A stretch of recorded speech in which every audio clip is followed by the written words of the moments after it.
بسم الله الرحمن الرحيم. அருமை சகோதரர்களே, அல்லாஹு தஆலா நம்மை புனிதமான ஒரு மார்க்கத்திலே ஆக்கியிருக்கின்றார். இந்த இஸ்லாமிய மார்க்கம் மிகப்பெரிய இறைவனுடைய அருட்கொடையாகும். இந்த அருட்கொடை ஒருவர் கடந்த காலத்திலே ஷிர்கிலே இருந்துவிட்டு, குஃபுரிலே இருந்துவிட்டு இந்த அருட்கொடையின் பக்கம் வந்துவிட்டால், இஸ்லாத்தின் பக்கம் வந்துவிட்டால், அவருடைய முந்திய பாவங்கள் எல்லாமே மன்னிக்கப்பட்டு விடுகின்றன. ஒருவர் ஷிர்கிலே இருக்கக்கூடிய நேரத்தில், இறை மறுப்பிலே இருக்கக்கூடிய காலகட்டத்திலே அவர் என்ன அமல்கள் செய்தாலும் அந்த அமல்கள் இறைவனால் ஏற்றுக்கொள்ளப்படாது. அல்லாஹ் தஆலா குர்ஆனில் சொல்கின்றான், வலகத் ஊஹிய இலைக்க வ இலல்லதீன மின் கப்லிக, உனக்கு முன்னால் உள்ளவர்களுக்கும் ஒரு செய்தி அறிவிக்கப்பட்டிருக்கிறது. அந்த செய்தி என்ன? லயின் அஷ்ரக்த லயஹ்பத்தன்னா அமலக், நீர் இணை வைத்து விட்டீர் என்றால், அல்லாஹ்விற்கு ஷிர்க் வைத்து விட்டீர்கள் என்றால் உங்களுடைய அமல் எல்லாமே அழிந்து போய்விடும். இந்த செய்தியை நாம் உனக்கும் உமக்கு முன்னால் உள்ளவர்களுக்கும் அறிவித்திருக்கிறோம். அதுதான் அறிவிக்கப்பட்டிருக்கின்றது. இன்றைக்கு இந்த அமல்கள் எல்லாம் பாழாய் போய் விடுகின்றனோ, வல தக்கூனன்ன மினல் காசிரீன், நீங்கள் நஷ்டமடைந்தவர்களில் ஆகிவிடுவீர்கள். அல்லாஹ் குர்ஆனிலே ஜுமர் என்ற அத்தியாயத்தில் 25வது வசனத்திலே இதை சொல்கின்றான். அடுத்து அல்லாஹ் தஆலா சொல்கிறான், மறுமையிலே இணை வைத்தவர்கள் வந்து நிற்பார்கள், அவர்களும் நிறைய நன்மைகள் செய்திருப்பார்கள். இன்று அரவிந்த் கண் மருத்துவமனையை சார்ந்தவர்கள் செய்யக்கூடிய அமல்கள் சாதாரணமான விஷயமா? மனிதனுக்கு மிகவும் பிரதானமான கண் பார்வை. இந்த கண் பார்வைக்கு ஒளிவூட்டக்கூடிய மிகப்பெரிய காரியத்தை அவர்கள் செய்து கொண்டிருக்கின்றார்கள். மதுரையிலும் சரி, திருநெல்வேலியிலும் சரி, அவர்கள் வைத்து நடத்தி கொண்டிருக்கக்கூடிய அந்த மருத்துவமனை, அதனுடைய பணி, அதனுடைய சேவை சாதாரணமான ஒன்றல்ல. இது போன்று பலரும் பல தர்ம காரியங்களை செய்கின்றார்கள், நல்ல காரியங்களை செய்கின்றார்கள். இவர்கள் எல்லாம் மறுமையிலே வந்து நிற்கின்றார்கள். அப்படி இருக்கின்ற பொழுது அல்லாஹ் தஆலா அவர்களை பற்றி சொல்கின்றான், வலகத் வகதிம்னா இலா மா அமிலு மின் அமலின், அவர்கள் செய்த அமல்களை நாம் பார்ப்போம். அந்த அமல்களை எல்லாம் எடுத்துக்கொண்டு ஃபஜஅல்நாஹு ஹபாஅம் மன்சூரா, அதை பரத்தப்பட்ட புழுதியாக நாம் ஆக்கி விடுவோம். இணை வைத்தவர்கள் எந்த காரியத்தையும் செய்திருந்தாலும் சரிதான், அவர்கள் செய்த அந்த காரியம் இறைவனிடத்தில் ஒருபோதும் ஒப்புக்கொள்ளப்படாது. இந்த அடிப்படையில் இணை வைத்திருக்கக்கூடிய அந்த காலகட்டத்தில் யார் என்ன அமல்கள் செய்தாலும் அது இறைவனிடத்தில் ஒப்புக்கொள்ளப்படாது. நாமெல்லாம் தௌஹீத் வருவதற்கு முன்னால், ஏகத்துவத்திற்கு வருவதற்கு முன்னால் தொழுதிருக்கிறோம். ஏகத்துவத்திற்கு வருவதற்கு முன்னால் தர்மம் செய்திருக்கின்றோம். ஏகத்துவத்திற்கு வருவதற்கு முன்னால் 2 பேர்களுக்கு மத்தியிலே சமாதானத்தை ஏற்படுத்தியிருக்கிறோம். ஏகத்துவத்திற்கு வருவதற்கு முன்னால் ஒருவர் ஒரு தீமையான காரியம் செய்கின்ற பொழுது, மது அருந்துகின்ற பொழுது, ஒரு பெண்ணிடத்தில் தவறாக நடக்கின்ற பொழுது, சிகரெட்டு பழக்கத்தை அவர் பழகின்ற பொழுது, சிகரெட்டு குடிக்கக்கூடிய அந்த காரியத்தை அவர் பழகின்ற பொழுது அதையெல்லாம் தடுத்திருப்போம். ஆனால் இவற்றுக்கெல்லாம் இறைவனிடத்தில் கூலி கிடைக்குமா? கிடையாது. ஷிர்க் வைத்துக் கொண்டு என்ன அமல்கள் செய்தாலும் சரிதான், இறைவனிடத்தில் அதற்கு நன்மையே கிடையாது. அதை அல்லாஹ் தஆலா இந்த 2 வசனங்களுக்கு முன்னால், உங்களுக்கு முன்னால் நான் வாசித்து காட்டிய இந்த 2 வசனங்களிலும் அல்லாஹ் தஆலா தெளிவுபடுத்தி சொல்லிவிட்டான். இறை தூதர்களுக்கு அல்லாஹ் தஆலா சொன்னதாக சொல்கின்றான், லஇன் அஹ்பத்த லயின் அஷ்ரக்த லயஹபத்தன்ன அமலக், நீங்கள் இணை வைத்தீர்கள் என்றால் உங்களுடைய அமல்கள் எல்லாம் பாழாய் போய்விடும், அழிந்து போய்விடும் என்று அல்லாஹ் சொல்கின்றார். அப்படியே செய்து அவர்கள் மறுமைக்கு வந்தார்கள் என்றால் அந்த அமல்கள் எல்லாம் இறைவனிடத்தில் ஏற்றுக்கொள்ளப்படாது, அது மண்ணோடு மண்ணாக ஆக்கப்பட்டுவிடும். இந்த இரண்டு வசனங்களுடைய கருத்துக்களுடைய அடிப்படையிலே நாம் தெளிவாக தெரிந்து கொள்ளலாம். யார் யார் ஷிர்க் வைத்துக் கொண்டு என்ன நன்மையை செய்தாலும் சரிதான், அது அல்லாஹ்விடத்தில் ஏற்றுக்கொள்ளப்படாது. ஒருவர் இஸ்லாத்திற்கு வந்து விடுகிறார், அப்போது அவருடைய நிலைமை என்ன? நல்ல காரியங்கள்லாம் செய்திருக்கார், செய்துவிட்டு இஸ்லாத்திற்கு வந்து விட்டார், அவருடைய நிலைமை என்ன என்று பார்க்கும்போது முஸ்லிமில் வரக்கூடிய ஹதீஸ், அப்துல்லாஹ் இப்னு அம்ர் இப்னு ஆஸ் ரலியல்லாஹு தஆலா அவர்கள் ஒரு முக்கியமான நபி தோழர். அவர்கள் மரண நேரத்தில் அழுகின்றார்கள். அப்போது அவர்களுக்கு அருகில் இருக்கக்கூடிய அவருடைய மகனார் அவர்களுக்கு ஆறுதல் சொல்கின்றார்கள். அல்லாஹ்வுடைய தூதர் உங்களுக்கு இன்ன செய்தியை சொல்லி உங்களுக்கு நற்செய்தி சொல்லவில்லையா? இன்ன காரியத்திற்கு இன்ன நற்செய்தியை சொல்லவில்லையா? உங்களுக்கு சுவனத்திற்கு அவர்கள் சுபச்சோபனம் சொல்லியிருக்கின்றார்கள் அல்லவா? அதனால நீங்கள் ஏன் கவலைப்படுகின்றீர்கள் என்று அவர்களிடத்தில் அவருடைய மகனார் ஆறுதல் சொல்கின்றார்கள். அப்போது அவர் சொல்கின்றார், ஒரு காலகட்டத்தில் எனக்கு முகம்மது மாதிரி வெறுப்புக்குரிய ஆள் யாருமே கிடையாது, அவரை கொல்வதற்குண்டான வாய்ப்பை பல சந்தர்ப்பத்தில் நான் எதிர்பார்த்திருந்தேன், கொல்ல வேண்டும் என்று காத்திருந்தேன், ஆனால் வாய்ப்பு கிடைக்கவில்லை. கொண்டிருந்தால் நான் நரகவாதியாக ஆயிருப்பேன். இப்போது நான் இஸ்லாத்திற்கு வந்துவிட்டேன். இஸ்லாத்திற்கு வந்த பிறகு நான் நபி ஸல்லல்லாஹு அலைஹி வஸல்லம் அவர்களை சந்திக்கின்றேன். சந்தித்து அவர்களிடத்தில் என்னுடைய கையை நான் கொடுக்கின்றேன். அவர்கள் என்னுடைய கையை பிடித்து நல்ல இறுக அமுக்கிக் கொள்கின்றார்கள். அந்த நேரத்தில் நான் அவரிடத்தில் சொல்கின்றேன், அரத்துவன் அஷ்தரித்த, நான் உங்களிடத்தில் சில நிபந்தனை விதிக்க விரும்புகிறேன் என்று சொல்கின்றார்கள். நிபந்தனை விதிக்கிறாங்க. ரசூலுல்லாஹி ஸல்லல்லாஹு அலைஹி வஸல்லம் அவர்கள் திரும்ப கேட்கிறாங்க, என்ன நிபந்தனை விதிக்க போற என்று கேட்கும்போது, எனக்கு அல்லாஹ் பாவத்தை மன்னிக்க வேண்டும், அதுதான் என்னுடைய நிபந்தனை என்று சொன்ன உடனே ரசூலுல்லாஹி ஸல்லல்லாஹு அலைஹி வஸல்லம் அவர்கள் சொல்றாங்க, அமா அலிம்த அன்னல் இஸ்லாம யஹ்திமுமா கான கப்லஹு, உனக்கு தெரியாதா இஸ்லாம், நீ இஸ்லாத்தை ஏற்றுக்கொண்டு விட்டாயே, இது இதற்கு முன்னால் நீ என்ன பாவத்தை செய்திருந்தாலும் அந்த பாவத்தை எல்லாம் அழித்து விடும் என்று நபி ஸல்லல்லாஹு அலைஹி வஸல்லம் அவர்கள் சொல்லிவிட்டு, அடுத்து நீ ஹிஜ்ரத் செய்திருக்கின்றாய், மக்காவுல உள்ள ஆளு மதீனாவிற்கு வந்திருக்கின்றாய், இந்த ஹிஜ்ரத் இருக்கின்றது, அது அதற்கு முன்னால் நீ என்னென்ன பாவங்கள் எல்லாம் செய்திருந்தாயோ அந்த பாவங்களை எல்லாம் அழித்து விடுகின்றது. நீ ஹஜ் செய்திருக்கிறாய், இந்த ஹஜ் இருக்கின்றது, அதற்கு முன்னால் நீ என்னென்ன பாவங்களை எல்லாம் செய்திருக்கின்றாயோ அந்த பாவங்களை எல்லாம் அழித்து விடுகின்றது. இப்படிப்பட்ட ஒரு மிகப்பெரிய ஒரு நன்மை இருக்கின்றது. அல்லாஹ் இதன் மூலமாக உன்னுடைய பாவத்தை மன்னித்து விட்டான், நீ நிபந்தனை விதிக்க வேண்டிய அவசியம் எல்லாம் ஒன்றும் கிடையாது என்ற கருத்தில் சொல்றான். இதற்கு பின்னால் அவர்கள் தொடர்ந்து சொல்றாங்க, அதற்கு பின்னால் ரசூலுல்லாஹி ஸல்லல்லாஹு அலைஹி வஸல்லம் அவர்களுடைய முகத்தை போன்று எனக்கு விருப்பத்திற்குரிய ஒரு முகம் வேறு உலகத்தில் கிடையவே கிடையாது என்றெல்லாம் சொல்கின்றார்கள். இந்த செய்தி முஸ்லிம்ல இடம்பெற்றிருக்குது. நாம் இங்க என்ன பார்க்கின்றோம் என்றால், ஒருவர் இஸ்லாத்திற்கு வந்துவிட்டால் அவருடைய முன்பாவங்கள் எல்லாம் மன்னிக்கப்பட்டு விடுகின்றன. அதுதான் இங்க நாம் பார்க்க வேண்டியது. இதே போன்று நாம் என்றைக்கு தௌஹீதுக்கு வந்து விட்டோமோ, நமக்கு நாம எவ்வளவோ பாவங்களை செய்திருப்போமே, எத்தனையோ தப்புகள், அந்த தப்புகள் எல்லாம் மன்னிக்கப்பட்டு விடுகின்றன. படம் பார்த்திருப்போம், தொடர்ந்து படம் பார்த்திருப்போம். அந்த படமும் என்ன பாருங்களேன், இந்த கமலஹாசனுடைய படம் ஒண்ணு வந்துச்சு, அது முதல் அன்றைக்கு வெளியாகுது, அன்றைக்கு போய் பார்க்கிறது பெரிய பாக்கியம் சொல்லி முஸ்லிம் சகோதரர்கள் போய் நிக்கிறத பார்க்கிறோம்.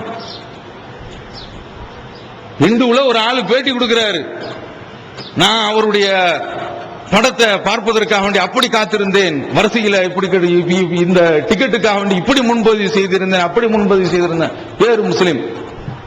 பார்க்கிறோமா? அவ இந்த மாதிரி தப்புகள் செய்திருப்போம், விபச்சாரம் நடந்திருக்கும் நம்மள்கிட்ட,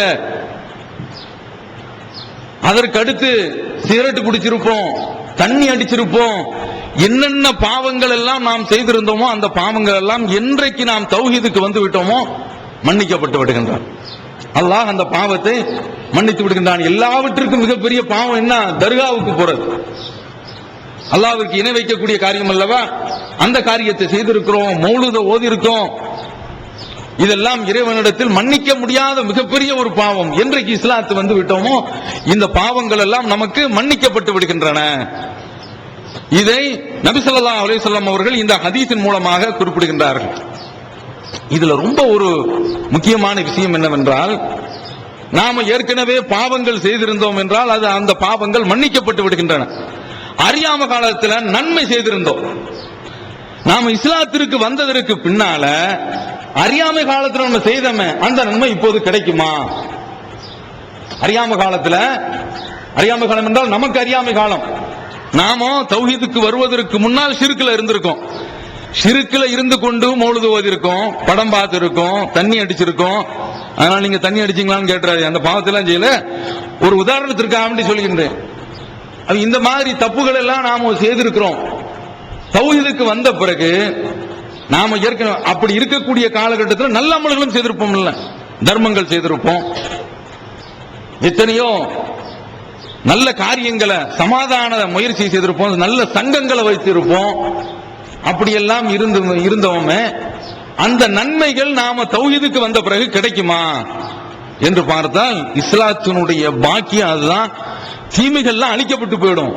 நாம அறியாம காலத்தில் செய்தோமே அந்த நன்மைகளுக்கு, தௌஹீதுக்கு முன்னால் நம்ம செய்திருந்தோமே அந்த நன்மைகள் தௌஹீதுக்கு வந்த பிறகும் கிடைக்கும், இஸ்லாத்துக்கு வந்த பிறகும் கிடைக்கும். எப்படி? ஹக்கீம் இப்னு ஹிஸாம் ரலியல்லாஹு தஆலா அன்ஹு அவர்கள், அவங்க அறியாமை காலத்துல ஒரு 100 ஒட்டகத்தை தர்மம் செய்றாங்க. 100 ஒட்டகம்னா என்ன? கோடி பெரும். அந்த காலத்தில் உள்ள கணக்குப்படி எவ்வளவு தர்மம் செய்றாங்க? 100 ஒட்டகம்னா சாதாரணமான விஷயம் கிடையாது. 100 carrot Qualis, Toyota, Tata Sierra அப்படின்னு இருக்கு, இது போன்ற கார்களை தர்மம் செய்த எப்படி? அப்படி தர்மம் செய்றார். அத போல 100 அடிமைகளை விடுதலை செய்கிறார். 100 அடிமைகளை விடுதலை செய்கின்றார். இதுவும் சாதாரண காரியம் கிடையாது. நல்ல அமல்கள் எல்லாம், நல்ல காரியங்கள் எல்லாம் செய்திருக்கிறார். அவர் நபி ஸல்லல்லாஹு அலைஹி வஸல்லம் அவர் இஸ்லாத்திற்கு வந்த பிறகு ரசூலுல்லாஹி ஸல்லல்லாஹு அலைஹி வஸல்லம் அவரிடத்துல சொல்றாரு, அல்லாஹ்வுடைய தூதரே, நான் அறியாமை காலத்துல இவ்வளவு தர்மங்கள் செய்திருக்கிறேன். இப்படி செய்தது நல்ல அமல், நல்ல காரியங்கள், நல்ல வணக்கங்கள், சதக்கா, தர்மம், சொந்தக்காரர்களை அரவணைச்சது, இதற்கெல்லாம் நான் அறியாமை காலத்தில் செய்தேனே, அதற்கு இப்போது கூலி கிடைக்குமா? அதை பத்தி என்ன சொல்றீங்க என்று கேட்கும்போது ரசூலுல்லாஹி ஸல்லல்லாஹு அலைஹி வஸல்லம் அவர்கள் சொல்றாங்க, இஸ்லாத்தினுடைய பாக்கியமே அதுதான். ரசூலுல்லாஹி ஸல்லல்லாஹு அலைஹி வஸல்லம் அவர்கள் சொல்கின்றார்கள், அஸ்லம்த அலாமா சலஃப மின் கைர்.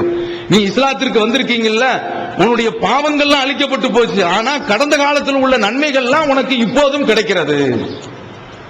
எவ்வளவு பெரிய பாக்கியம் பாருங்க. அந்த பாக்கியத்தை கேட்கும்போது எவ்வளவு சொக்கி நம்ம தூங்கிட்டு இருக்கோம் பாருங்க.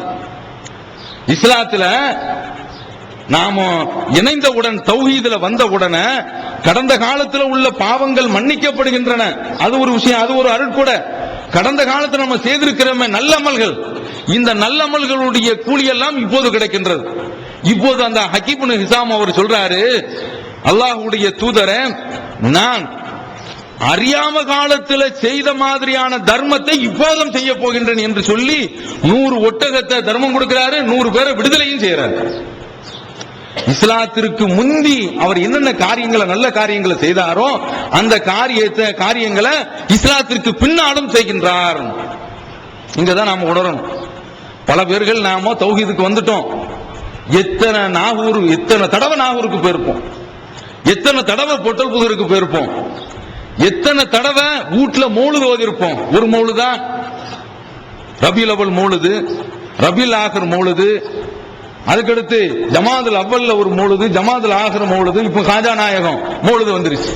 வரிசையா வச்சிருக்கிறான். முஹர்ரத்துல இருந்து ஆரம்பிக்கும், முதல் மாசம் துவங்கியதில் இருந்து ஆரம்பிக்கும் ஹசன் ஹுசைன் மௌலூது.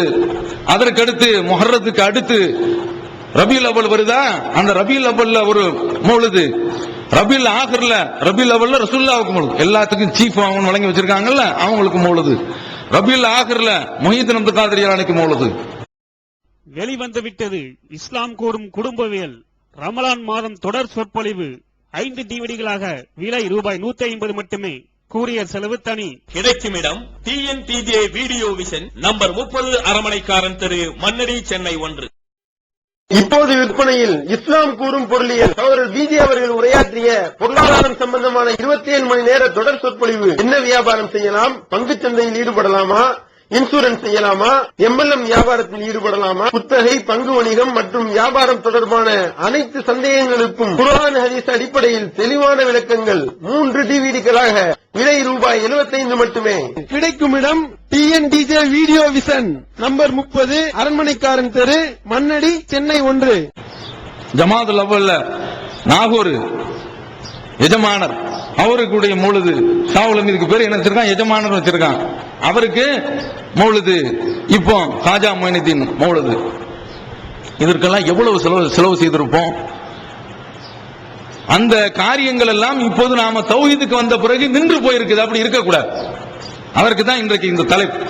அதற்கு முன்னாலே இன்னும் சில விஷயங்களை நம்ம பார்ப்போம். இந்த ஹக்கீமும், அதாவது ஒருவர் ஹக்கீமுல் இஸ்லாம் தான் இந்த செய்தியை சொல்றாங்க. அறியாம காலத்துல ரசூலுல்லாஹி ஸல்லல்லாஹு அலைஹி வஸல்லம் அவர்களிடத்துல நபி தோழர்கள் கேட்கிறாங்க, அல்லாஹ்வுடைய தூதரே, மக்கள்ல ரொம்பவும் கண்ணியத்திற்குரியவர் யாரு என்று கேட்கும்போது ரசூலுல்லாஹி ஸல்லல்லாஹு அலைஹி வஸல்லம் அவர்கள் சொல்றாங்க, அல்லாஹ்விற்கு யார் ரொம்ப அஞ்சுறாங்களா அவங்க நபி தோழர்கள் சொல்றாங்க, நாங்க இதை கேட்கல அப்படிங்கிறாங்க. அவன் மக்கள்ல ரொம்ப சிறந்தவர்கள் யாருன்னு சொல்லி கேக்குறீங்களா, யூசுப் நபி அப்படிங்கிறாங்க. ஏன்னா யூசுப் நபி அவங்களுக்கு மேல உள்ள 3 தலைமுறையும் நபிமார்கள். இதையும் நாங்க கேட்கல அப்படின்னு சொன்ன உடனே அந்த அரபியர்கள் உள்ள குடும்பங்கள், கோத்திரங்கள், அவர்களை பற்றி நான் கேட்கிறேன், அதையா நீங்க கேட்கிறீங்கன்னு ரசூலுல்லாஹ்வே கேட்கிறாங்க. ஆமா என்று நபி தோழர்கள் சொன்ன உடனே அவர் ரசூலுல்லாஹி ஸல்லல்லாஹு அலைஹி வஸல்லம் அவர்கள் சொல்றாங்க, ஹியாரிஹும் ஃபில் இஸ்லாம் ஹியாருஹும் ஃபில் ஜாஹிலியா ஹியாருஹும் ஃபில் இஸ்லாம். அவர்கள் அறியாம காலத்துல நல்லவர்களாக இருந்தவர்கள் இப்போதும் நல்லவர்கள் தான். ஒருவர் அறியாம காலத்துல விபச்சாரம் செய்யல, இஸ்லாத்துக்கு வந்துட்டாரா, நல்லவர். அந்த நல்ல தன்மை மேலும் மேலும் கூடுது. அறியாம காலத்துல ஒருவர் இணை வைக்கல, இஸ்லாத்திற்கு வந்திருக்காரு, அவர் இணை வைக்காமல் தொடர்கின்றார் என்றால் அந்த நல்ல தன்மை மேலும் மெருகேறுகின்றது. அறியாம காலத்துல உறவினர்கள் அவர் ஆதரிச்சிருக்காரு, இஸ்லாத்திற்கு வந்திருக்கிறாரா, மேலும் அவருடைய நல்ல தன்மை மெருகேறுகின்றது. அவர் ரசூலுல்லாஹி ஸல்லல்லாஹு அலைஹி வஸல்லம் சொல்றாங்க, அறியாம காலத்துல யார் நல்லவங்களா இருந்தாங்களோ அவங்க இஸ்லாத்திற்கு வந்த பிறகும் அந்த மார்க்கத்தை நன்கு தெரிந்து கொண்டார்கள் என்றால் அவர்கள் சிறந்தவர்கள். நாம கடந்த காலத்துல சிகரெட் பிடிக்காம இருந்தோமா, தௌஹீதுக்கு வந்துட்டோமா, அந்த இஸ்லாம் நமக்கு மேலும் மெருகேற்றுகின்றது. நாம என்ன பார்க்கிறோம் என்றால், அறியாம காலத்தில் உள்ள நல்ல தன்மைகள் நம்மிடத்தில் இருக்குமே, ஆனால் அந்த தன்மை அப்படியே இஸ்லாத்தில் தொடருது. இஸ்லாம் அதற்கு மிகவும் மெருகேற்றுகின்றது. அதனால தான் இந்த ஹக்கீமுல் ஹிசாம பார்க்கிறோம். இவங்க ஒரு தடவை, அதாவது இவர் நல்லவர் அப்படிங்க, நல்ல தர்மம் கொடுக்கக்கூடிய ஆள். ரசூலுல்லாஹி ஸல்லல்லாஹு அலைஹி வஸல்லம் அவர்கள் ஒரு தடவை என்ன செய்றாங்கன்னா, அவங்களுக்கு இந்த போர் நிதி வரும்ல, அதுல இருந்து அள்ளி கொடுக்கறாங்க. அப்படி அள்ளி கொடுக்கின்ற பொழுது அதை வாங்குறாங்க. வாங்கிட்டு இன்னும் கொஞ்சம் கொடுங்க அல்லாஹ்வுடைய தூதரே அப்படின்னு சொல்லி கேட்கறாங்க. இவர் நல்ல தர்மம் வழங்கக்கூடியவர். அவர் ரசூலுல்லாஹி ஸல்லல்லாஹு அலைஹி வஸல்லம் அவர்கள் கொடுக்கறாங்க. திரும்பவும் கேட்கறாங்க, கொடுக்கறாங்க. அப்படி கேட்ட உடனே ரசூலுல்லாஹி ஸல்லல்லாஹு அலைஹி வஸல்லம் அவர்கள் சொல்றாங்க, ஹக்கீமே, இந்த பொருளாதாரம் இருக்கிறது, இது பசுமையானது, இனிமையானது. எல்லாரும் அதை நோக்கி தானே ஓடிக்கிட்டு இருக்கிறோம். எல்லாருமே அதை நோக்கி தானே ஓடிக்கிட்டு இருக்கிறோம். பசுமையானது, இனிமையானது. யார் இந்த பொருளாதாரத்தை நல்ல திருப்தியான தன்மையுடன் தர்மம் கொடுக்கணும் என்ற அடிப்படையில் யார் பெற்றுக் கொள்கின்றார்களோ அந்த பொருளாதாரத்தில் அல்லாஹ் பரக்கத்து செய்கின்றான். அந்த பொருளாதாரத்தில் ஒரு பற்றற்ற தன்மை இருக்கும். அது நம்முடைய மனதை என்ன செய்யக்கூடாது, பாதிக்க கூடாது. தர்மம் கொடு அப்படின்னு சொல்லும் போது கொடுத்துட்டா என்ன ஆகும், குறைஞ்சிருமே அப்படிங்கிற சிந்தனை வரக்கூடாது. அள்ளி கொடுக்கக்கூடிய அளவுல இருக்கணும்.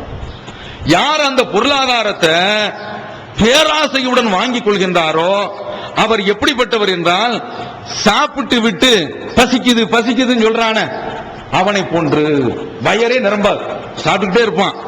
இங்க ஒரு 3 பிளேட் உட்கார்ந்து சாப்பிட்டான் பரக்கத்தாட், அப்புறம் என்ன செய்யும், அந்த பக்கம் போய் ஒரு 3 பிளேட் சாப்பிட்டுக்கிட்டு இருப்பான். அடி எவ்வளவு வச்சாலும் வண்டி லோடு இழுத்துக்கிட்டே இருக்கும். நான் சொல்லுவாங்கல்ல, ஏற்கனவே நான் சொல்லி இருக்கிறேன், ஒரு ஆளு சோறை கொண்டு போய் வைக்கிறான், உதாரணத்திற்கு தான் இது, சோறை கொண்டு வந்து வைக்கிறான், வைக்கிற வரைக்கும் நல்லா பார்த்துக்கிட்டு இருக்கிறான், வச்சுக்கிட்டே இருக்கிறான். அவன் மலை மாதிரி கூஞ்சு போச்சு, கொஞ்சம் ஒண்ணு இப்படியா சோத்தை வைக்கிறது, சரி சாம்பாரை ஊத்து. இந்த மாதிரி சாப்பாடு சாப்பிடக்கூடிய ஆளு வயிறு நிரம்ப மாட்டானோ. அப்ப இத மாதிரி ரசூலுல்லாஹி ஸல்லல்லாஹு அலைஹி வஸல்லம் அவர்கள் சொல்றாங்க, இந்த பொருள்ல ஒரு பிடிப்பு இருந்துச்சுன்னு வைங்க, இவன் வயிறு நிரம்பாதவனை போன்று என்று சொல்லிவிட்டு அப்போதுதான் ரசூலுல்லாஹ் சொல்றாங்க மணியான ஒரு வார்த்தை.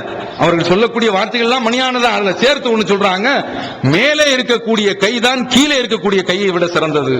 அதாவது கொடுக்கக்கூடிய கைதான் வாங்கக்கூடிய கையை விட சிறந்தது என்று சொன்ன உடனே அப்போது அவங்க ஒரு முடிவு எடுக்கிறாங்க, அல்லாஹ்வுடைய தூதரே, இனிமேல் யாரிடத்திலும் ஒரு சல்லி காசை நான் வாங்க மாட்டேன். அப்படியே வெளியில போறாங்க. அபூபக்கருடைய ஆட்சி காலம் வருது, ரசூலுல்லாஹ் இறந்தாச்சு. அபூபக்கருடைய ஆட்சி காலம் அவங்க போர் நிதியிலிருந்து சஹாபாக்களுக்கு கொடுப்பாங்க. அப்படி கொடுக்கும் பொழுது ஹக்கீம் இப்னு ஹிஸாமை கூப்பிட்டு நீங்க வாங்கிக்கங்க, நான் வாங்க மாட்டேன். அத போல உமர் ரலியல்லாஹு தஆலா அவர்களுடைய ஆட்சி காலம் வருது. அதுவும் உமர் ரலியல்லாஹு தஆலா அவர்கள் அந்த போர் நிதியில இருந்து எடுத்து கொடுக்கறாங்க, அவர் வாங்க மாட்டேங்கிறாங்க. அப்போது உமர் ரலியல்லாஹு தஆலா அவர்கள் சொல்றாங்க, முஸ்லிம் மக்களே, உங்களிடத்தில் நான் குறிப்பிடுகின்றேன், இவரிடத்தில் இந்த போர் நிதியில் இருந்து நான் எடுத்து கொடுக்கின்றேன், ஆனால் அவர் வாங்க மாட்டேன் என்கின்றார், இதற்கு நீங்களே சாட்சியாக இருந்து கொள்ளுங்கள் என்று நபி உமர் ரலியல்லாஹு தஆலா அவர்கள் சொல்றாங்க. வஃபாத் ஆகிற வரைக்கும் யார்கிட்ட சல்லி காசு வாங்கல. நாம பார்த்தோம் இல்ல, அறியாம காலத்துல சிறந்தவராக இருந்தவர் இஸ்லாத்தை விளங்கி கொண்டால் இஸ்லாத்திலும் அவர் சிறந்தவர். இவ்வளவு இந்த பொருள்ல எனக்கு தேவையில்லை. இவர் யாரு? வாங்கக்கூடியவர் கிடையாது, அள்ளி கொடுத்தவர். அறியாம காலத்துல 100 ஒட்டகம் தர்மம் செய்தாரு, அறியாம காலத்துல 100 அடிமைகளை விடுதலை செய்தாரு, இஸ்லாத்திற்கு வந்த பிறகு 100 அடிமைகளை விடுதலை செய்கின்றார், 100 ஒட்டகங்களை அறுத்து பலியிட்டு மக்களுக்கு தானம் வழங்குகின்றார். அப்படிப்பட்ட மனிதர். எப்படி அவர்களிடத்துல அவர்களுடைய அந்த தன்மை மேலோங்கி நிற்கின்றது, நல்ல தன்மை அவர்களிடத்தில் மேலோங்கி நிற்கிறது என்பதை நாம் பார்க்கிறோம். இதையெல்லாம் நான் இங்கு குறிப்பிடுவதற்கு காரணம், நாம தௌஹீதுக்கு வந்தாச்சு. தௌஹீதுக்கு வந்த பிறகு ஏற்கனவே இருந்த நிலையை விட நம்மிடத்துல நன்மை செய்வதில் அதிகமான ஆர்வம் இருக்க வேண்டும். ஏற்கனவே தௌஹீதுக்கு வருவதற்கு முன்னால பல சகோதரர்கள் நல்ல தொழுதுட்டு இருந்திருப்பாங்க. தௌஹீதுக்கு வந்துட்டான்னு வைங்க, சுபுஹ் தொழுகை போட்டேன். நேற்று அசர் தொழுகையில நிலைமை என்ன? நம்முடைய பள்ளிவாசல்ல எழுந்திருச்சு நின்று தொழுகிறது இருக்க, அது எத்தனாவது சஃப்ல வரும்? ஒரு 5வது சஃப்ல வரும், 6வது சஃப்ல வரும், 7வது சஃப்ல வரும். நேற்று எழுந்திருச்சு நிற்கிற அந்த நிலைமை 2வது சஃப்லயே ஆரம்பிச்சிருச்சு. இனிமே இமாம் நின்று தொழுதுகிட்டு இருப்பாரு, அங்க ஒரு 3 பேர் நிப்பாங்க, முதல் சஃப்ல எந்திரிச்சு நின்று தொழ ஆரம்பிச்சிருவாங்க. நம்ம இடத்துல அந்த நன்மையில முந்திக் கொள்ள வேண்டும் என்பது குறைந்து கொண்டு வருகின்றது. தர்மத்துல நாம முந்தி செல்ல வேண்டும் என்பது அந்த தன்மையும் நம்மிடத்தில் குறைந்து கொண்டு வருகின்றது. நபி ஸல்லல்லாஹு அலைஹி வஸல்லம் அவர்கள் சொல்றாங்க, நீங்க நன்மையில் முந்திக் கொள்ளுங்கள், தர்மத்தை அள்ளி கொடுங்க.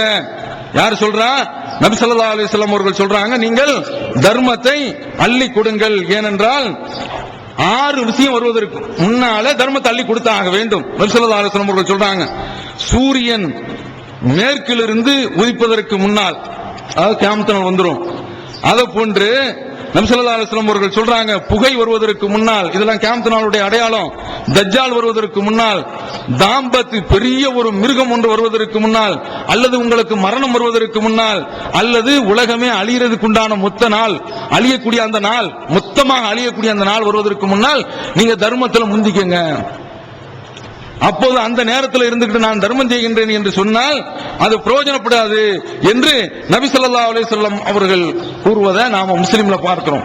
அதனால அந்த நாள் வருவதற்கு முன்னால தொழுகையிலையும் முந்தி நிற்க வேண்டும், தர்மத்தை வழங்குவதிலும் நாம் முந்தி நிற்க வேண்டும். எல்லா வகையிலையும் நாம முந்தி இருக்க வேண்டும்.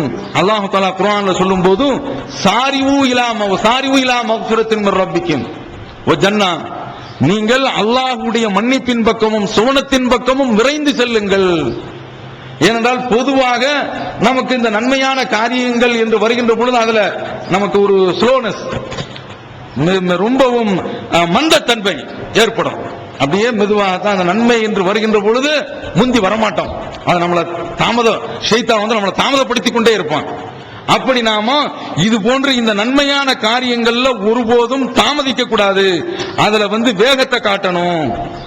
இது ஒரு இடத்துல அல்லாஹ் தஆலா சொல்றான் சாரிவு என்று சொல்கின்றான், விரையுங்கள் என்று. இன்னொரு இடத்துல சொல்றான் சாபிகு இலா மக்ஃபிரத்தின் மின் ரப்பிக்கும் வ ஜன்னத்தின் அர்லுஹா கஅர்தி ஸமாவாதி வல் அர்ல். நீங்கள் நன்மையின் பக்கம் முந்திக் கொள்ளுங்கள், விரையுங்கள் என்று ஒரு இடத்துல சொல்றான், இன்னொரு இடத்துல முந்திக் கொள்ளுங்கள் என்று சொல்கின்றான். இந்த ஆயத்தினுடைய அடிப்படையில நபி தோழர்கள் இதுல எல்லாம் வந்து முந்தி இருக்கிறாங்க. அது மாதிரி நாம நம்முடைய அந்த காரியங்கள்ல முந்தி நிற்க வேண்டும். நபி ஸல்லல்லாஹு அலைஹி வஸல்லம் அவர்கள் சொல்றாங்க, இந்த தொழுகையில நாம பிந்திக்கிட்டு இருக்கிறோம, அல்லாஹ்வுடைய தூதர் சொல்றாங்க, தகத்தமு, தொழுகைக்கு முந்தி வாருங்கள், ஃபாத்திம்மு பி, என்னோடு சேர்ந்து தொழுகையை நீங்கள் முழுமையாக நிறைவேற்றுங்கள், அதாவது எல்லா ரக்காத்துகளையும் சேர்த்து கிடைக்கிற மாதிரி என்ன பின்பற்றுங்கள் என்று நபி ஸல்லல்லாஹு அலைஹி வஸல்லம் அவர்கள் சொல்லிவிட்டு இதை நாம சொல்லிக்கிட்டே இருக்கணும். இல்லை என்றால் நான் ஏற்கனவே சொல்லுவேன்ல, அப்படியே எழுந்திருச்சு நின்று தொழுகிறது. அந்த ஜமாத்தினுடைய அந்த நேரம் பாருங்களேன், அசர் நேரத்தில் ஜமாத்து நடந்துகிட்டே இருக்கு. எத்தனை ஜமாத்து? ஒரு 30 ஜமாத்துக்கிட்ட நடக்கும். அத போல மக்ரிப்ல, அத போல இஷாவுல, இப்படி எல்லாம் நாம் தொழுது கொண்டிருக்கின்றோமே. நபி ஸல்லல்லாஹு அலைஹி வஸல்லம் அவர்கள் சொல்றாங்க, ஃபாத்திம்மு பி, என்னோடு சேர்ந்து தொழுகையை நீங்கள் நிறைவேற்றுங்கள், முழுமைப்படுத்துங்கள். வல யதம்ம பிக்கும் மன் பாதக்கும், உங்களுக்கு பின்னால் உள்ளவர்கள் உங்களுடன் சேர்ந்து நிறைவேற்றட்டும். லா யஸாலு கௌமுன் யதஅഖரூன ஹத்தா யுஅഖிருஹுமுல்லாஹ், ஒரு சமுதாயம் தொழுகைக்கு பிந்திக் கொண்டே இருக்கும், அல்லாஹ் கடைசியில் அவர்களை பிற்படுத்தி விடுவான். அப்படின்னா என்ன? சுவனத்துல பிந்தி அனுப்புவான். அவ்வளவுதான். பாவமா என்ன ஆகும்? இந்த சேலைகள் கொடுக்கும் போது எத்தனை பேர்கள் ஜெயலலிதாவுடைய ஆட்சியில் இறந்திருக்காங்களா அதை வாங்குறதுக்கு. அந்த ஆகிரத்தினுடைய நன்மை அப்படின்னு சொன்னா அதுக்கு நமக்கு தெரிய மாட்டாங்க. நம்ம வீட்டிலையும் பெண்கள் நம்மளை எழுப்பி விடுறது, அவங்களுக்கும் அந்த நன்மை தெரிய மாட்டாங்க. அவங்கள நாம தடி வச்சு எழுப்ப வேண்டியது, தண்ணி ஊற்றி குளிப்பாட்டினாலும் எழுந்திருக்க மாட்டேங்கிறாங்க. அந்த அளவுக்கு ஆழ்ந்த தூக்கம். அவங்களும் நம்மளை எழுப்பி விடுறது கிடையாது, நாமளும் அதற்குண்டான ஒரு ஏற்பாடுகளை செய்யறது கிடையாது. தாமதம் தாமதம் தாமதம், எல்லா வகையிலும் தாமதம். ஆகிரத்து விஷயத்துல தாமதம். மனிதர்கள் அப்படி தாமதம் ஆவார்கள் அப்படிங்கிறதுக்காக வேண்டித்தான் அல்லாஹ் தஆலா சாபிகு, நீங்கள் நன்மையின் பக்கம் முந்துங்கள், சாரிவு, நீங்கள் விரைந்து செல்லுங்கள் என்று அல்லாஹ் தஆலா நமக்கு கட்டளை எடுக்கின்றான். நபி ஸல்லல்லாஹு அலைஹி வஸல்லம் அவர்கள் அதனால தான் நமக்கு இந்த தொழுகை போன்ற இந்த மாதிரியான விஷயங்கள்லாம் நீங்கள் வந்து முந்தி வாருங்கள் அப்படிங்கிறாங்க. அடிக்கடி உங்களிடத்தில் சொன்னது அம்ர் இப்னுல் ஜமூஹ் ரலியல்லாஹு தஆலா அன்ஹு அவர்கள், பத்ர் போர்க்களம், ரசூலுல்லாஹ் முந்தி போங்க அப்படின்னு சொல்லிட்டாங்க. எல்லா நபி தோழர்களும் ரசூலுல்லாஹ்வுக்கு முந்தியே வந்துட்டாங்க. ரசூலுல்லாஹ் சொல்றாங்க, எல்லாரும் முந்தி வந்துட்டீங்க, நான் வந்த பிறகுதான் போர் ஆரம்பிக்கணும், அதற்கு முந்தி யாரும் இந்த காரியத்திலும் ஈடுபட்டு விடக்கூடாது அப்படிங்கிறாங்க. ரசூலுல்லாஹி ஸல்லல்லாஹு அலைஹி வஸல்லம் அவர்கள் வர்றாங்க, வந்து நின்று கொண்டு அவங்க தான் படத்தளபதி, எல்லா மக்களையும் வரிசையாக நிறுத்தி அந்த எதிரிகளை எப்படி எதிர்கொள்ள வேண்டும் என்ற திட்டத்தை எல்லாம் அவர்கள் வகுக்கின்றார்கள். இந்த நேரத்தில் நபித்தோழர்களுக்கு ஊக்கமூட்டுறாங்க. எப்படி ஊக்கமூட்டுறாங்க? குர்ஆனுடைய வசனத்தை சொல்லிதான். நபி ஸல்லல்லாஹு அலைஹி வஸல்லம் அவர்கள் குறிப்பிடுகின்றார்கள், கூமு இலா ஜன்னத்தின் அர்துஹ ஸமாவாத்து வல் அர்த், நீங்கள் சூனத்தின் பக்கமும் சூனத்தின் பக்கமும் நன்மையின் பக்கமும் நீங்கள் விரைந்து செல்லுங்கள் அப்படிங்கிறாங்க. சுவர்க்கத்தின் பக்கம் நீங்கள் விரைந்து செல்லுங்கள். அந்த சுவனத்தினுடைய அகலம் இருக்க வானம் பூமியினுடைய அளவிற்கு ஒத்தது அப்படின்னு சொன்ன உடனே உமைர் இப்னுல் ஹுமாம் ரலியல்லாஹு தஆலா அன்ஹு அவங்க அல்லாஹ்வுடைய தூதரை நம்ம சொல்லும் போது அப்படியா அத மாதிரி அதிசயமா கேட்கிறாங்க. ஆமா அப்படின்னு சொன்ன உடனே ரசூலுல்லாஹி ஸல்லல்லாஹு அலைஹி வஸல்லம் என்ன இப்படி கேட்கிற சொன்ன உடனே பஹ்பஹ்னு ஒரு வார்த்தை சொல்றாங்க. அதற்கு என்ன நம்ம தமிழ்ல சொல்லலாம் என்றால், என்ன இது இவ்வளவு நன்மையா அப்படின்னு நம்ம பிரமிப்போம் இல்ல, அத மாதிரி அந்த பிரமிப்புக்குரிய வார்த்தையை சொல்றாங்க. அப்போது ரசூலுல்லாஹி ஸல்லல்லாஹு அலைஹி வஸல்லம் அவர்கள் சொல்றாங்க, என்ன இப்படி நீ சொல்றியே அப்படின்னு சொல்லி ரசூலுல்லாஹி ஸல்லல்லாஹு அலைஹி வஸல்லம் அவர்கிட்ட கேட்கிறாங்க.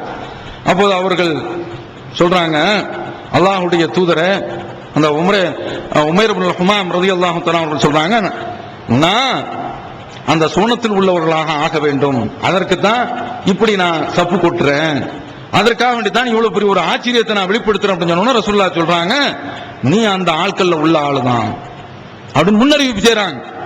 இப்படி சொன்ன மாத்திரத்துல அவங்க பேரிச்சம்பழத்தை எடுத்து சாப்பிட்டுக்கிட்டு இருக்கிறாங்க. அப்படி சாப்பிட்டுக்கிட்டு இருக்கும் பொழுது அவங்க நினைக்கிறாங்க, லயின் ஹயீது ஹத்தா ஹத்தா ஆக்குல ஹாதிஹி தம்ராத், ரசூலுல்லாஹ் சொர்க்கத்தை நோக்கி விரைங்கன்னு சொல்லிட்டாங்க. அப்படி சொன்ன பிறகு இந்த பேரிச்சம்பழத்தை சாப்பிட்டு இருக்கேன், இதுல ஒரு 5 நிமிஷத்தை நாம கழிச்சேன்னு வச்சா என்ன ஆகும்? உலகத்துல நம்ம 5 நிமிஷத்தை கழிச்சோன்னு ஆகும், ஆகிரத்துல நமக்கு இது மைனஸ் ஆக போயிடும். இந்த நேரத்தை, இந்த சாப்பிடுற நேரத்தை கூட நம்ம எடுக்க கூடாது என்று சொல்லி விட்டு உள்ள போறாங்க, கொல்லப்படுறாங்க. என்ன ரசூலுல்லாஹ் சொல்றாங்க, கூமு இலா ஜன்னத்தின் அர்துஹ ஸமாவாத்து வல் அர்த், சொர்க்கத்தின் பக்கம் விரைங்க அப்படிங்கிறாங்க, விரைஞ்சு போறாங்க. அவன் எந்த அளவிற்கு உயிரை விடுறதுக்கு அந்த நபி தோழர்கள் அதுல முந்தி போட்டி போட்டு சென்று இருக்கின்றார்கள். அது மாதிரியான தன்மைகள் நம்மிடத்தில் வர வேண்டும். நன்மை செய்யக்கூடிய விஷயத்துல முந்தணும், தொழுகையில முந்தணும், தர்ம விஷயத்துல முந்தணும். அப்படி நாம் இது போன்று நம்முடைய இந்த காரியங்கள்ல, வணக்க வழிபாடுகள்ல முந்தணும். தௌஹீதுக்கு வந்த பிறகு நாம தௌஹீதுக்கு முன்னால் செய்ததை விட கொஞ்சம் பின்தங்கி போயிருக்கிறோம். தொழுகையில சரியா தொழுதிருப்போம், தௌஹீதுக்கு வந்த உடனே ஒரு தெம்பு ஒண்ணு வருது, அது இருக்க வேண்டியதுதான். என்ன தெம்பு? நம்ம ஷிர்க் வைக்கல, நம்ம சொர்க்கத்துக்கு போயிடுவோம், இது இருக்க வேண்டியதுதான். ஆனால் அமல்களை நம்மளை பின்தங்க வைக்கலாமா? பின்தங்க வைக்கிறது. அது எதை வச்சு நம்ம சொல்றோம்? தொழுகையில அதிகமான அளவுல அது முதல் ஜமாத்து நடக்கும் பொழுது நாம் வர்றது கிடையாது. வர்றோம், ஜமாத்தெல்லாம் தொழுறோம். அந்த 2வது ஜமாத்து என்பது இருக்கின்றது. நானும் இந்த மாதிரி தொழுறேன், தவறு, தப்பு. முதல் ஜமாத்துல தான் நாம அதற்கு ஒரு முக்கியத்துவத்தை கொடுக்கணும். ஏனென்றால் ரசூலுல்லாஹி ஸல்லல்லாஹு அலைஹி வஸல்லம் அவர்கள் இந்த நன்மையில நீங்க முந்துங்க, நீங்க இதுல பிந்தாதீங்க, இந்த தொழுகை விஷயத்தில் நீங்கள் தாமதிக்காதீர்கள் என்று சொல்கின்றார்கள். அல்லாஹ்வும் முந்துங்க என்று நம்மை பார்த்து சொல்கின்றான். முந்த வேண்டும். அதே போன்று தர்மத்துல முந்த வேண்டும். ரப்புல் ஆலமீன் நமக்கு கொடுத்த அந்த பொருளாதாரத்தை நாம அள்ளி வழங்க வேண்டும். நபி ஸல்லல்லாஹு அலைஹி வஸல்லம் அவரிடத்துல ஒருவர் கேட்கின்றார், தர்மத்தில் மிகவும் சிறந்தது எது என்று கேட்கும் போது ரசூலுல்லாஹி ஸல்லல்லாஹு அலைஹி வஸல்லம் அவர்கள், நீ நல்ல ஆரோக்கியமா இருக்கும்போது கொடுக்கணும். நோய் வந்தவனும் ஒவ்வொருத்தனும் அள்ளி கொடுப்பான், அந்த நோய் போட்டும் அப்படின்னு. அதுவல்ல, நல்ல ஆரோக்கியமா இருக்கியா, அள்ளி கொடு. ஷஹீஹுன், நீ அந்த பொருளாதாரத்தில் உனக்கு பிரியமும் இருக்கும், அள்ளி கிடக்கிறது அதுவல்ல. கொஞ்சம் அதாவது இது குறைஞ்சு நமக்கு 10 ரூபாய் 20 ரூபாய் இருக்க, 20 ரூபாயில 10 ரூபாய் கொடுத்தா குறைஞ்சு போவோமே அப்படி நினைச்சுக்கிட்டு இருக்கோமே, அப்போதான் செய்யணும் தர்மம். அந்த 10 ரூபாய் எடுத்து கொடு. தக்ஷல் ஃபக்ர, நீ வறுமையை அஞ்சு கொண்டிருப்பாய். தாமரல் தினா, செல்வத்தை எதிர்பார்த்துக்கிட்டு இருப்ப. இந்த சந்தர்ப்பத்தில் நீ கொடுக்கக்கூடிய தர்மம் தான் சிறந்தது. ஒலா தும்மியில் ஹத்தா இதா பலகத்தில் ஹுல்கூம், உன்னுடைய உயிர் தொண்டக்குழியை அடைந்த உடனே அப்போது அந்த சந்தர்ப்பத்தில் இன்னாருக்கு இவ்வளவு கொடுக்கணும், இன்னாருக்கு இவ்வளவு கொடுக்கணும், அப்போது சொல்லாத, அது பிரயோஜனப்படாது, இப்போது நீ சொல்லிக்கொள் என்று நபி ஸல்லல்லாஹு அலைஹி வஸல்லம் அவர்கள் சொல்லக்கூடிய செய்தி புகாரில இடம்பெற்றிருக்கு. அந்த அடிப்படையில் நாம தர்மங்களை அள்ளி வழங்க வேண்டும். முந்தி கொண்டு, அதாவது நமக்கு 6 விஷயங்கள் அவங்களிடத்தில் சொன்னேன், அதற்கு முந்திய இந்த தர்மங்கள் நாம அள்ளி கொடுக்க வேண்டும். அதிலும் குறிப்பாக நம்முடைய பள்ளிவாசலுடைய இந்த வழக்கு வகை இருக்கின்றது, அதற்கு என்று பல சகோதரர்கள் வாக்குறுதி கொடுத்தோம். நாங்க தரோம், நான் தரோம், என் முதல் வாக்குறுதி கொடுத்தோம். அது அப்படியே பெண்டிங்ல இருக்கு. அதெல்லாம் கொஞ்சம் நினைச்சு அல்லாஹ்வுக்காக வேண்டி, இந்த வழக்கு நிதிக்காக வேண்டி இந்த ஜமாஅத்து ஒரு பெரிய தொகையை முடக்கி இருக்கு. வேறு வழி கிடையாது. நம்முடைய பள்ளிவாசல்ல பல ஊர்கள்ல இருந்து தர்மம் கேட்டு வர்றாங்க, அவங்க ஊர்ல பள்ளிவாசல் கட்ட வேண்டும் என்று. அப்போது நான் அவர்களிடத்தில் சொல்வேன், நீங்க பள்ளிவாசலுக்கு என்று எந்த ஊர்லயும் போய் காசு கேட்கலாம், தந்துருவாங்க. எந்த ஊர்லயாவது போய் எங்க பள்ளிவாசலுக்கு வழக்கு இருக்குது, நீங்க கொடுங்க அப்படின்னு சொன்னா எங்களுக்கு யாரும் தரப்போறது கிடையாது, தரமாட்டாங்க. போய் கேட்க முடியுமா? அழகா சொல்லிடுவோம், உன்னை யார் சண்டை போட சொன்னாங்க, நாமளா சண்டைக்கு போனோம்? சண்டைக்கு வந்தது யாரு? அவன் ஒழுங்கான முறையில் இந்த பள்ளிவாசல் செயல்பட்டுக்கிட்டு இருக்குது. அப்படி செயல்பட்டு கொண்டிருக்கக்கூடிய சந்தர்ப்பத்தில் வந்து குறுக்கிட்டது அவன். நமக்கு தெரியுது அவன் வந்தா இந்த நன்மை எல்லாம் நடக்காது. கடைநல்லூர்ல 2 மாசம் பள்ளிவாசல் பூட்டியே கிடந்துச்சு. அத மாதிரியான ஒரு நிலை வந்துடக்கூடாதுங்கிறதுக்காக வேண்டிதான் இந்த வழக்குகளை நாம சந்தித்துக் கொண்டிருக்கிறோம். அதற்கு என்று பல செலவுகள் இருக்கின்றன. சகோதரர்கள் அதையும் கவனத்தில் கொண்டு, ரொம்ப முக்கியமான விஷயம், இந்த பாய் இருக்கு, அது ரொம்பவும் பழசாய போயிடுச்சு. நேற்று சஜிதாவில் நான் அசர் தொழுகையில சஜிதாவில் நெற்றிய வச்சுக்கிட்டு இருந்தா சுருட்டு வாட அடிக்கும். யாரோ ஒரு மகராசன் சுருட்டு குடிச்ச புண்ணியமா சஜிதா செய்திருக்கிறான். பாக்கியம் அந்த கஸ்தூரி மணங்கமலது நம்முடைய பாய். அந்த பாய் வந்து இப்போ எல்லா ஃப்ளோருக்கும் பாயும் இல்லை.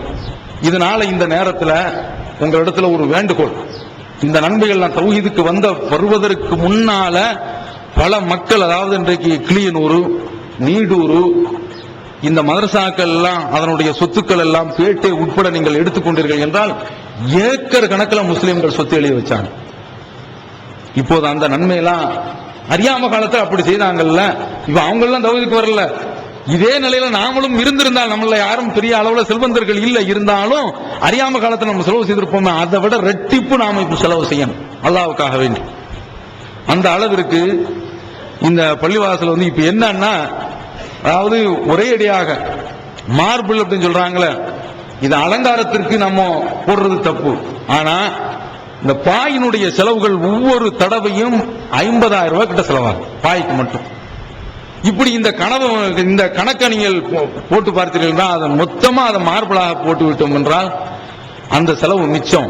இந்த பாயினுடைய இந்த குப்பைகள், இந்த பாயை நீங்க என்னதான் வாரத்துக்கு ஒரு தடவை நீங்க கூட்டினாலும் அதை உயர்த்தி பார்த்தீங்களாக்கும் இன்டர்நேஷனல் புழுதி அதற்கு கீழே இருக்கு. அவ்வளவு புழுதி, அவ்வளவு. அதுலயும் நம்ம பள்ளிவாசல் இருக்க எல்லா சின்ன பிள்ளைகளும், மற்ற பள்ளிவாசல் மாதிரி கிடையாது, இந்த வயசான ஆட்கள் மட்டும் வந்து அப்படி இருந்துட்டு காத்திராகத்தான் இருந்து ஒரு துண்டை குடிச்சு போட்டு படுத்துட்டு போகக்கூடிய இடம் இல்ல. மக்கள் அடிக்கடி வரக்கூடிய ஒரு இடம். எல்லா வகையிலையும் இந்த பள்ளிவாசலை வந்து அணுகிக்கிட்டு இருக்கிறாங்க. அப்படிப்பட்ட இந்த பள்ளிவாசல்ல நமக்கு மெயின்டெனன்ஸ், அதாவது செலவு வகை, பராமரிப்பு செலவு இருக்கின்றதே, அது மிச்சமாகக்கூடிய வகையில நாம மார்பிள் போடலாம் என்று நினைக்கின்றோம். இதற்கு சகோதரர்கள் யாராவது ஒரு ஆளு, நான் கீழே உள்ள ஃப்ளோரை நான் எடுத்துக்கிறேன், கீழே உள்ள தளத்தை நான் எடுத்துக்கிறேன், 2வது தளத்தை நான் எடுத்துக்கிறேன், மேல உள்ள தளத்தை நான் எடுத்துக்கிறேன் என்று எடுத்துக்கொண்டால் அல்லாஹ் சொல்ல முடியாது, யாராவது ஒரு ஆள் பொறுப்பு எடுக்கலாம். அல்லாஹ் அவர்களுக்கு அருள் செய்வதற்கு தயாராக இருக்கிறான். நீங்கள் இது மாதிரியான இந்த காரியத்தை அல்லாஹ் குர்ஆனில் சொல்கின்றான், ஒமா துன்ஃபிகு மின் நஃபகத்தின், நீங்க என்ன செலவு செய்தாலும் ஃபஹுவ யுக்லிஃபுஹு, நீங்க எவ்வளவு கொடுத்தாலும் அந்த இடத்துல நீங்க காலியாக நினைக்கிறீங்களா, அல்லாஹ் அதற்கு ஒரு இடத்தை அப்படியே தூக்கி வச்சாராம். ஒரு 20,000 ரூபாய் நீங்க கொடுத்து விட்டுருக்கீங்களா, 20,000 ரூபாய் காலியா போச்சு அப்படின்னு நீங்க நினைக்கிறீங்க, அது பொம்பளைட்ட சொன்னீங்கன்னு வைங்க, ஹார்ட் அட்டாக்கா அவங்களுக்கு வந்துடும். இப்படி பள்ளிவாசல கொண்டு போய் இப்படியா பேத்தனம் தொலை போகணுமானா, இப்படியா பேத்தனமா அள்ளி கொடுக்கறது, நீங்க வீட்டிலேயே தொழுவுங்க அப்படின்றாங்க. இந்த மாதிரியான நிலைமை அவன் பெண்களும் ஒரு கடந்த காலத்தை அள்ளி கொடுத்திருக்கிறாங்க. அப்படி அள்ளி கொடுக்கக்கூடிய நிலையில வர வேண்டும். அதாவது இது நிரந்தரமான ஒரு தர்மம் சகோதரர்கள். இதற்கும் நீங்கள் பல செலவுகள் இருக்குது, வழக்கும் ஒரு பக்கம் இருக்குது. ஒரு குடும்பத்துல தான் வீட்டு ரிப்பேர் ஆச்சுன்னா கோர்ட்டு செலவு இருக்க, அதனால நம்ம வீட்டு ரிப்பேர் பண்ண மாட்டோம் அப்படின்னு விட மாட்டோம். ஏன்னா நீங்க என்ன கேட்கலாம்னா வழக்குன்னு கேட்கறீங்க, அது கூட பள்ளிவாசல் மார்பு 2க்கும் தர முடியுமா அப்படின்னு மனசுக்குள்ள வரும், சைத்தான் சொல்லுவான். ஒரு வீட்டுல உட்கார்ந்து இருக்கோம், அந்த வீடு வந்து கோர்ட்ல இருந்துகிட்டு இருக்குது, அதே போல ஓட்டையும் விழுந்துகிட்டு இருக்குது. இப்ப இருந்துகிட்டு இருக்கும்போது என்ன செய்வோம், 2யும் சேர்த்து தான் கவனிப்போம். அது மாதிரி தான் நம்முடைய பள்ளிவாசல். இதற்கு நீங்கள் தௌஹீதுக்கு அந்த இதை வெறித்தனத்தோட நான் தௌஹீதுல இருக்கிறேன், அல்லாஹ்வுக்காக வேண்டி நான் கொடுக்கிறது. கடந்த காலத்துல எத்தனையோ தர்காவுக்களுக்கு கொடுத்தோம், இன்றைக்கு நாம் அல்லாஹ்வுக்காக கொடுக்கிறோம் என்கிற அடிப்படையில இந்த நன்மையின் பக்கம் நீங்கள் விரையுங்கள். ஜமாத்துக்கு வர்றது, அதே போல தான தர்மங்களை கொடுக்கிறது என்று எல்லா வகையிலும் நன்மையில் முந்திக் கொள்ளுங்கள். அல்லாஹ் நம்மை நன்மையில் முந்தி செல்லக்கூடியவர்களாக ஆக்கியிருப்பானாக என்று கூறி என்னுடைய இந்த முதல் உரை. தமிழ்நாடு தௌஹீத் ஜமாஅத்தின் ஆதரவற்றோர் இல்லம் இறைவனுக்கு செய்ய வேண்டிய கடமைகளுக்கு அடுத்தபடியாக பெற்றோரை பேணுவது பற்றி இஸ்லாம் அதிகமாக வலியுறுத்துகிறது. பெற்றோரை பேணாதவர்கள் மறுமையில் வெற்றி பெற முடியாது என்று இஸ்லாம் அறிவுறுத்துகிறது. ஆயினும் இஸ்லாத்தின் இந்த கட்டளையை சில முஸ்லிம்கள் அலட்சியம் செய்து பெற்றோரை வீட்டை விட்டு விரட்டுகின்றனர். பெற்றோரை பிச்சைக்காரர்களாக மாற்றுகின்றனர். இந்த அவல நிலைக்கு பரிகாரம் காணும் வகையில் முதியோர் ஆதரவு இல்லத்தை தமிழ்நாடு தௌஹீத் ஜமாஅத் நடத்துகிறது. தாயன்புடன் உணவு, உடை, மருத்துவம் உள்ளிட்ட 24 மணி நேரமும் செவிலியருடன் கூடிய பராமரிப்பு மற்றும் தனி ஆம்புலன்ஸ் வசதி இவை அனைத்தும் முற்றிலும் இலவசமாக செய்து தரப்படுகிறது. அனாதைகளை அரவணைப்பவரும் நானும் சொர்க்கத்தில் இணைந்திருப்போம் என்ற நபிகள் நாயகம் ஸல்லல்லாஹு அலைஹி வஸல்லம் அவர்களின் அமுத மொழியை ஏற்று அனாதைகளை அரவணைக்கும் இல்லமும் தமிழ்நாடு தௌஹீத் ஜமாஅத் நடத்தி வருகிறது. இப்பணியை தொடர்ந்து செய்திட உங்கள் நன்கொடைகளையும் ஜகாத்தையும் தாராளமாக வாரி வழங்குமாறு கேட்டுக்கொள்கிறோம். உங்களது நன்கொடைகளை டிடியாகவோ செக்காகவோ மணி ஆர்டராகவோ அனுப்பலாம். டிடி அனுப்புபவர்கள் தமிழ்நாடு தௌஹீத் ஜமாஅத் வங்கி கணக்கு எண் 7882748227 இந்தியன் வங்கி மண்ணடி கிளை என்ற பெயரில் எடுத்து அனுப்ப வேண்டிய முகவரி தமிழ்நாடு தௌஹீத் ஜமாஅத் மாநில தலைமையகம் 30 அரண்மனைக்காரன் தெரு மண்ணடி சென்னை 1 போன் 044252152226. Allah